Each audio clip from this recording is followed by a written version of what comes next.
Assalamualaikum warahmatullahi wabarakatuh. Oke, di pertemuan kali ini kita akan bahas tentang masalah if then ya. Ini merupakan pertemuan mata kuliah praktikum saya di pemrograman Visual 1, khususnya pada materi logika percabangan atau if then else. Ya, di pertemuan kemarin saya sudah membahas mengenai secara konsep apa itu if then else ya, apa itu logika percabangan, khususnya digunakan if then else. Nah, pada praktikum kali ini kita akan membahas beberapa contoh dan juga nanti akan ada latihan sedikit yang akan bisa kalian kerjakan untuk penyelesaian masalah kasus dengan menggunakan if then else. Oke, ini merupakan contoh yang pertama bagaimana cara menggunakan if then else.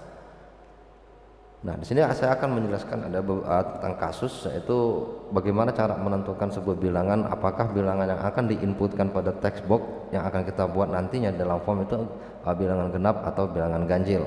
Nah, untuk menyelesaikan ini ya kita harus tahu terlebih dahulu ya variabel apa yang akan menjadi kondisi di dalam penyelesaian kasus ini. Nah, di sini kita coba mendesain terlebih dahulu sebuah form. Nah, dalam form ini saya akan gunakan objek yaitu label, text box sebagai input data, dan juga common button yang akan kita gunakan nantinya sebagai eksekutor dari form ini, dan ada label yang akan kita buat untuk digunakan menyajikan hasil dari program ini. Nah, label 1 di sini saya kasih keterangan masukkan angka.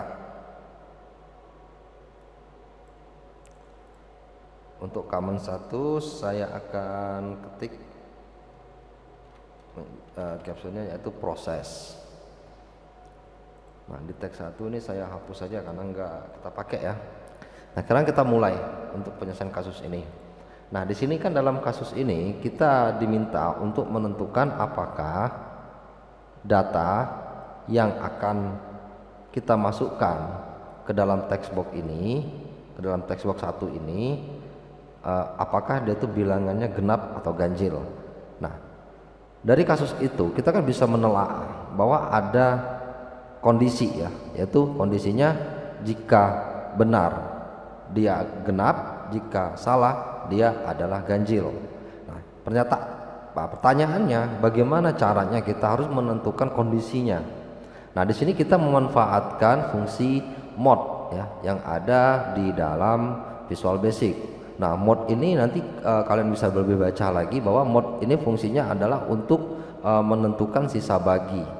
Jadi secara ringkasnya aja, secara intinya nanti kan ada contohnya, ada bilangan, misalkan bilangan 1 mod 2, berarti kan 1 mod 2 sisa bagi dari satu itu nanti dia bisa bernilaikan genap 0 atau bilangan ganjil 1 ya, 0 atau 1. Nah, jadi kalau sisanya itu lebih dari 0 maka dia dipastikan adalah ganjil. Nah, jika hasilnya adalah 0 maka dia dipastikan adalah genap. Nah, nanti kita akan mengubahnya atau membuatnya itu dengan cara menentukan nilai modnya ya, atau sisa baginya. Sekarang kita mulai ya masukkan fungsinya.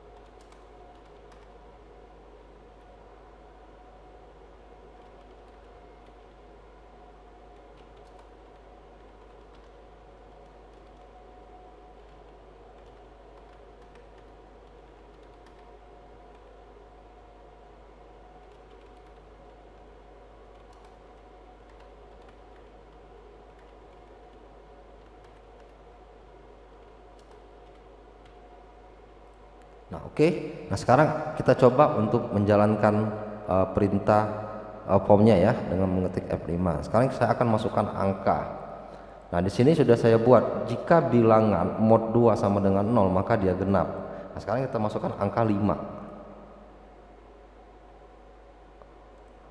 Oh, salah sebentar. Di sini bukan label 2, tapi label 2 ya. Oke, saya ulangin lagi. Nah, saya akan masukkan angka 5. Proses. Nah, yang muncul di sini di label 2 ini adalah teks ganjil. Ya benar, bahwa jika bilangan mod 2 itu adalah 0, maka label 2 captionnya adalah genap.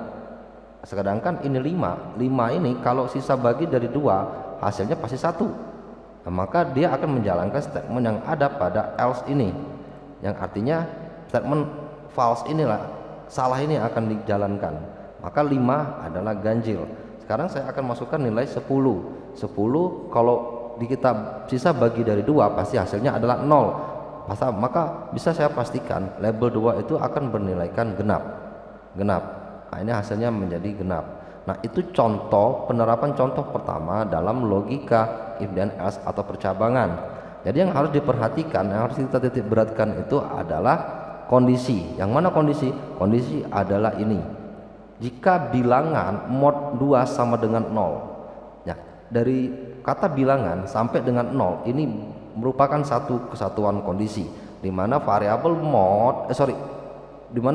bilangan mod 2 itu adalah variabelnya atau penanda sebagai kondisinya, dan 0 itu sama dengan 0 itu adalah nilai dari variabel itu.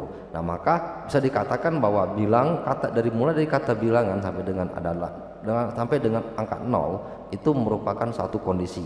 Nah, jadi jika kita artikan bahwa jika kondisi ini terpenuhi maka ini akan dijalankan. Jika tidak, maka ini yang akan dijalankan. Nah, seperti yang sudah kita praktekkan, contohkan tadi ya. Nah, mungkin itu penjelasan mengenai materi if dan else khususnya pada contoh yang pertama. Nah, mungkin kalian ingin mencoba, silakan kalian buka laptopnya masing-masing dan silakan mencoba dan ikuti aja sesuai dengan apa yang sudah saya contohkan.